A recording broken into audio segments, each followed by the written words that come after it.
émission campagne ak cosaan dañ ñëwoon di dalal papa ñu bàyyi papa mu nuyu. waaw salaamaaleykum ginnaaw bi ñu nuyoo ku ci nekk turam ak santam mbégte la ñuy am. mooy li ma doon wax sànq nous on sait que avec notre leader avec ses partenaires ak compétences yi mu am ñun du li ñuy def tatanuñu ko maanaam du dañuy tatanu maam yaqin la ñu am ni que ni moom il est la seule personne qui peut développer la commune de Hann Bel-Air amul benn leader bu mën a développer commune de Hann bu amee wax ma. mbër comme kan xam nga. non attends ñu nag suñu leader. ak ñi du combat. du combat xam nga lu tax du combat. dafa mel ni nga ne Yawou Dial ak Balla Gaye du combat. waaw.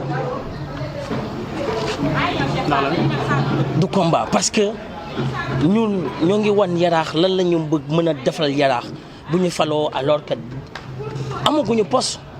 imaginez amaguñu poste ñuy def ay réalisations des financements de 50 millions installer des points wifi gratuits donner des bourses aux jeunes bokkul ak seen bourses yi nga xam ni ils n'ont rien à financer sur ces bourses là alors ñëw ci xale yi di leen gëmloo ko ni ok ñun dañ leen di may bourse ñun ñoo ak finance c'est faux amul benn bourse xale bu ñuy financer fii nii on sait comment ça se passe on sait comment avoir une convention avec ces établissements là ba ñu may la bourse et ñun suñu leader danaan la ban formation nga bëgg a def nga ne ko formation bii la ñu ne la indi facture performant nga indi facture performant mu financer sa formation durant ces 3 ans pare utal la liggéey. mais wifi yi da ngeen a yéen maanaam nekkul ci yéen lañ jógee da ngeen am partenaire. partenaire comme kan. limal partenaire. amul limal partenaire. ñun suñu leader c'est un ingénieur en télécommunication. et wifi yu ñu installé. ñun ñëpp xam nañu wifi bi ci ban opérateur lay jógee je veux pas faire de la publicité il a débloqué de l'argent il a installé des wifi avec 0 partenaire on n'a pas des partenaires pour installer des wifi c'est avec ses propres moyens maanaam imagine nga gis jeunes yi ils veulent tous parce que ci monde digital la ñu nekk la digitalisation tout est digitalisé maintenant xale yi dañuy jàng bu ñu bëree yaakaar seen yaay ci connexion day metti ci parents yi mais idée bi foofu la jóge mu ne pourquoi pas installer des points de wifi pour que ces jeunes là benn ñuy mën a jàng ci wifi yi bu ñu amee ay exercices à faire à la maison 2 ñuy mën a def ay recherches sur ces wifi là. est-ce que Alassane tamit dépassé wu gars yi ci matière de communication quoi. da leen dépassé. dama lay laaj ndax da leen dépassé. est-ce que dépassé nous on n'a pas encore communiqué. parce que li tax mu jékki-jékki rek ne xaaral ma installé ay points wifi encore tamit jox booy yi ñu def seen formation yooyu yëpp loolu laay wax est-ce que dépassé. mais ñun ci matière de communication. en fait non communiqué guñu. On n'a même pas encore communiqué. Ce qu'on est en train de faire, c'est juste le début du commencement. C'est juste comme c'est ben film qui va commencer, ben annonce bi tok di seetaan. On n'a encore rien fait. Donc wifi yeeg financement yeeg les bourses d'études, les formations gratuites, c'est rien. C'est juste dañuy gis ne que ni jeunes yi soxla nañu ko ñu jox leen ko. Duñ leen ko xañ. Xam nga formation informatique coût bi ñaata la. mais man mii di wax sax may na ma benn formation. waaw xam nga formation audiovisuelle durant les 3 ans coût bi ñaata la. formation métier xam nga coût bi ñaata la. mais imagine ku ñëw taxaw ne la ok ñëwal ma may la loolu gratuitement taxawal benn centre de formation au cœur de la commune de Hann benn centre de formation ne leen kaay leen ma may leen formation gratuite les jeunes qui veulent avoir du métier ñëw leen ngeen am métier. kan moo ko fi def lu dul woo leen di leen jox ay 2000 ak t-shirt amuñu benn xale bu ñu woo fay ko 2000 wala jox ko t-shirt da ne kaay leen ñu utal leen métier jàngal leen métier. yéen dégg naa yéen a ngi joxe mais yaa ngi sa micro chaque jour yaa ngi ci campagne bi tàllalal sa micro nga laajte xale bu taxaw ne la jox nañ ko 1 franc ma jox la loo bëgg. est-ce que da ngeen ko jox ci suuf tamit. non on fait pas ça duñ joxe ci suuf c'est juste suñu gis-gis ak suñu vision. kon daal da nga bëgg wax ni nit ñi. moom la xale yi bëgg. da nga bëgg wax ni nit ñi ni leen toppee daal c'est naturel daal. c'est naturel. jox leen kenn passe pour ñëw. wallahi du 1 franc bu ñu génnee jox ko qui que ce soit man je suis animateur et que j'ai pas l'habitude de fréquenter les campagnes politiques voilà mais si aujourd'hui je fréquente le leader Alassane Bocar Thiam ça veut dire que vision bi mu am ci Yaraax c'est les mêmes visions yi jeunes yi am biir Yaraax muy changer xar kanamu Yaraax soxlootuñu koo xam ne mënul changer xar kanamu Yaraax soxlootuñu koo xam ne mënul plaidel Yaraax. est-ce que waa Yaraax tamit pare nañ pour yéen volonté boobu changer seen bopp. yow gis nga ci campagne bi defuñu meeting booy xool defuñu meeting visite de proximité rek la ñu def ñuy daw donc. li ma laajoon kii laa lay laajal rek même question rek dégg naa gars yi tamit beau bi lañ ko topp rek quoi jantal mais un député doit être beau. ah. Un député doit être élégant. mais ña ñëw fi boowul fii. ah ben je sais pas. nous on n'a pas un mongol hein. On n'a pas aussi un pygmée. Nous notre leader il est élégant il est éloquent. mën na solu mën na wax. loolu jox na notre leader est élégant et éloquent. On n'a pas un pygmée, on n'a pas un mongol. Vous m'excusez du terme, le leader qu'on a, il est présentable. Il a du charismatique, il a du charisme. Est-ce que loolu dina tax tamit ñu voté la tamit. Bon, xam nga vote day dépendre ci projet. Vote day en fait ñi fi nekk nii nan la wax projet amuñu vision. am nañu projet yéen a bëggul gis. waa léegi seen vision lan la. seen vision biir Yaraax lan la bu ñu amoon vision def nañ ko Yaraax député bu jigéen bi fi nekkoon ñaata at la def fii Yaraax est-ce que dafa mës a plaider Yaraax plénière yi ma seetaan yëpp benn yoon laa ko mës a gis mu jóg. Plénière yi ma mës a seetaan yëpp benn yoon laa ko mës a gis mu jóg. Et combien d'années moo ngi foofu noonu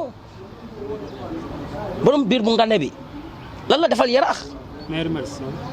ah man je sais pas borom biir bu ngande bi xaw kala peut-être internautes yi xam nañ kan la lan la defal Yaraax. lu dul nekk fii di nax suñu yaay yi ci ay 15 000 francs te xaalis bi jógewul ci poche am. ba tey tamit maa ngi dégg ne yéen da ngeen a xaw a violent tuuti quoi comme affaire ñooñu may dégg quoi ñoom parce que nee na tamit yéen tamit da ngeen a xaw a violent quoi ay xeex fii jàppal bàyyi. non ñu duñu xeex on est plus mature que ça duñu xeex. mais xoolal ñi ñuy àndal. xoolal ñi ñuy àndal. attends xoolal ñi ñuy àndal. xoolal ñi ñuy àndal. amul kenn ku ci indice. non dama la laaj pourquoi xeex bi laal la. ñun duñu tooñ. ba tey tontu ma woon pourquoi xeex bi. duñu xeex. duñu tooñ non xam nga lu tax duñu tooñ wala duñu xeex. je vais revenir sur ça jour boobu bi ngay wax xeexuñu parce que doyuñu gàllandiku duñu xeex ak ñoom xam nga fan la ñuy xeex ak ñoom ci bureau de vote yi fa la xeex bi nekk mais. campagne ni non duñu xeex on est plus mature que ça mais duñu tooñ. est-ce que du seen buzz bi moo tax gars yi. mais au lieu que ñu koy fajee ne ren bëgg a xeex. xam nga 2 jours campagne la ñu def ñu tiit indi benn ngunu ginaar teg ko fii suñu wet 2 jours campagne caravane la ñu def le dimanche xëy suba ñu ne am na benn ngunu ginaar bi nekk fii à côté. Après ñu leen di jox 2000 ak t-shirt ak ay sandwich duñu convaincre noonu suñu ay militants ñun suñu militant vision projet lañ leen tegal sur table maanaam dañ leen wan ñoom ñu gis ba pare ci wan boobu ñu leen wan ci la ñu ñëw ànd ak ñun mais laajal dëkk sa micro amul kenn ku ñu dig postu ci ñiy ànd ak ñun amul kenn ku ñu dig xaalis ci ñi ànd ak ñun amul kenn ku ñu ne bu ñu faloo dinañ la def lii wala dinañ la def lii wala amul. maanaam à travers les réalisations qu'on a fait yow da ngay gis ni que ni ñii ñu war a jàppale lañu parce que réalisation bi ñuy def nii te amuñu poste donc ñi bu ñu amee poste donc mbir bi day gën a yokk day multiplier wu. et que ñun suñu objectif lenn rek la muy xar kanamu Yaraax changé ndax ñun ñëpp gis nañu Yaraax liñ fi war a dindi moo bëri alors que ñi fi nekk maire Maristes bi ak maire bi war a dem retraite dem jàpp julli ñaan yàlla. lan moo tax mënu leen bàyyi maire Maristes maire Hann Bel-Air quoi. kan mooy maire Hann Bel-Air kan la ci. kon Hann Bel-Air am na maire. ah bon je savais pas. kon la moo tax mbedd Yaraax yi tilim. dama gis souvent ngeen di wax. la moo tax mbedd Maristes mais. waaw mais lan moo tax mbedd Hann yi tilim kon bu dee am nañu maire. mais est-ce que am na léegi lan moo tax camion yi chaque jour ñuy tiital suñu njaboot yi bu dee am nañu maire. léegi lan moo tax entreprise yi nekk fii alors que ñu ne acte 3 de la décentralisation suñu jeunes yi mënuñu fa liggéey ba tey. tali bi bokkul ci compétence am.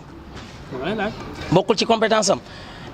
wax nañ ko un jour mu ne noonu Ageroute moo ko géré.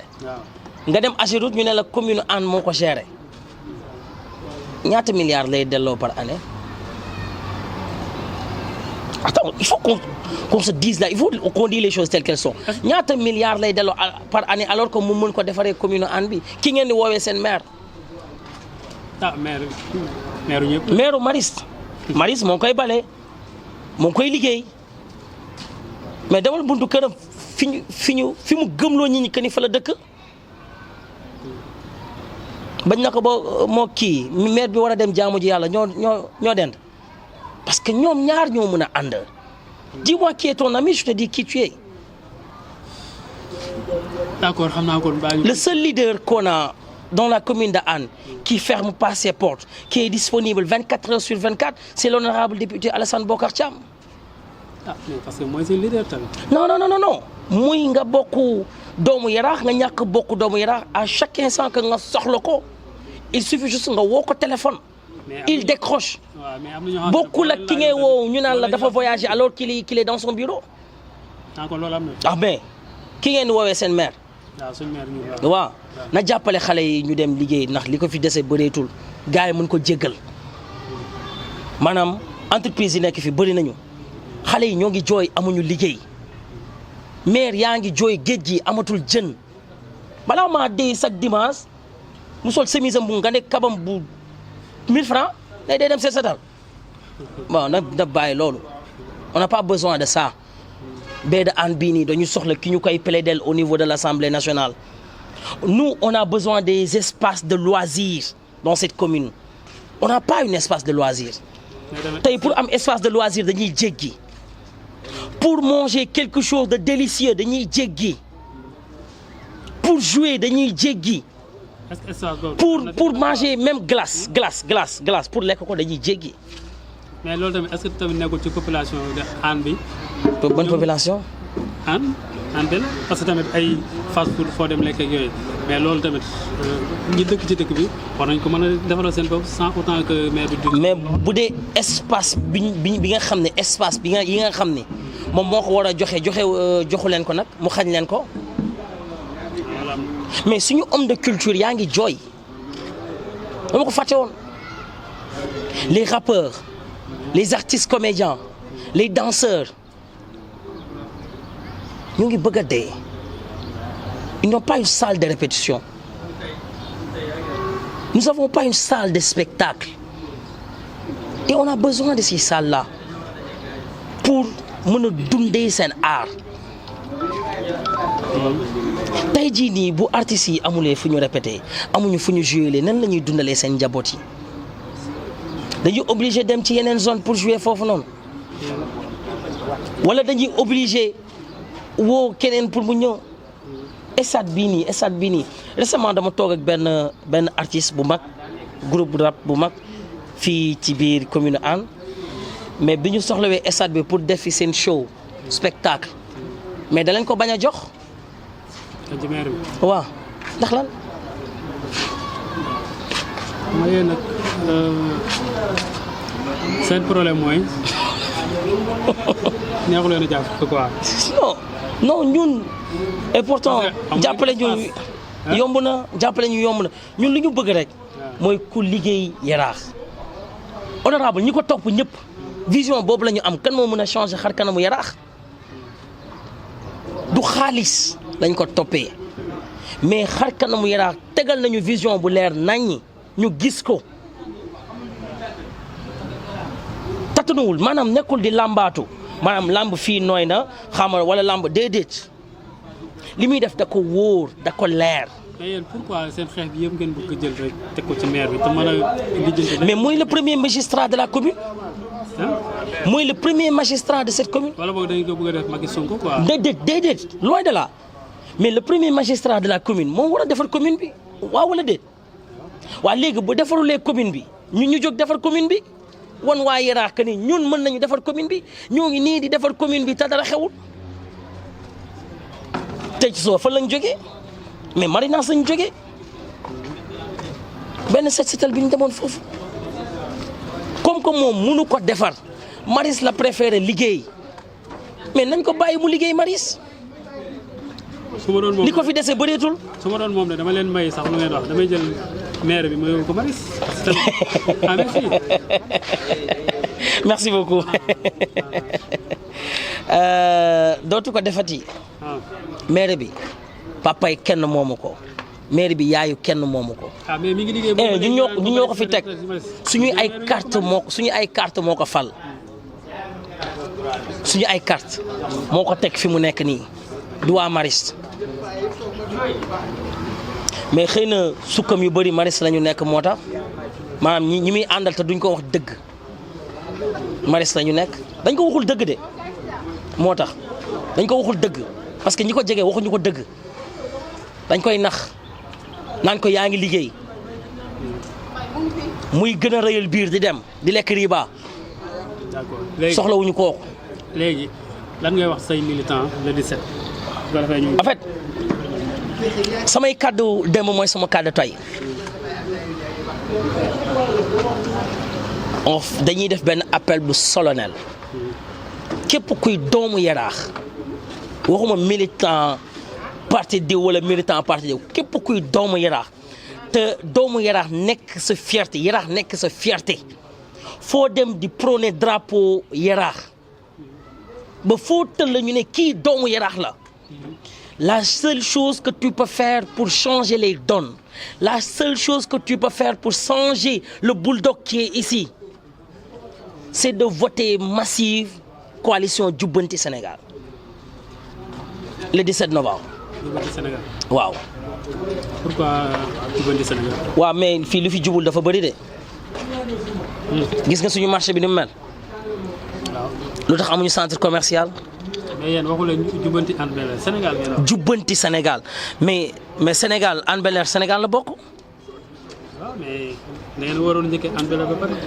bay sa weew tànk Sénégal Hann Bel-Air ci biir Sénégal la nekk buñ nee Jubbanti Sénégal mais Hann Bel-Air d'abord Jubbanti Sénégal Hann Bel-Air d'abord booy xool suñu campagne Hann la ñu commencé parce que ay doomu Yaraax lañu on est fiers d'être des dignes fils de Yaraax et tuddeewuñu suñu bopp wala outil leader ci àll ba mu ñuy jiite non suñu leader Yaraax la dëkk Yaraax lay yeewoo Yaraax la juddoo Yaraax la màggee. ñu ngi koy jiiñ dëkkul Yaraax. dëkkul Yaraax ah carte d'identité de Yaraax a ci nekk. mais est-ce que demul ba. extrait de naissance am de Yaraax a ci nekk. est-ce que demul ba màgg ñëwaat. fii ñi fi ñëw xam nañ leen de ñi fi gane si ñi fi loué ba ñu jox leen kër gi ñun xam nañ leen. donc bu ñu noppee rek nañu noppi nañu bàyyi ñu noppi ñi fi nekkoon ay locataire ba nekk maire àgguñu foofu noonu. ah mais moom daal en tout cas ñu ngi koy jiite moom dëkku fi mais tey léegi da ngay def benn challenge téye sa micro nga dugg ci dëkk bi laajte bulldog bi nekk ci kër gi. ak kii nga xam ni mooy honorable député kan moo fi dëkk déedéet dama lay wax rek ñoom ñaar kan moo fi dëkk. est-ce que kon duñ wax maire bi dëkk. mais fan la dëkk. fan la dëkk. fan mooy këram. fii nii ci ginnaaw. mooy bâtiment bi nekk ci ginnaaw ci wetu kër maire bi. moom fa la dëkk. est-ce que mës nga fa gis mu dugg fa. non non.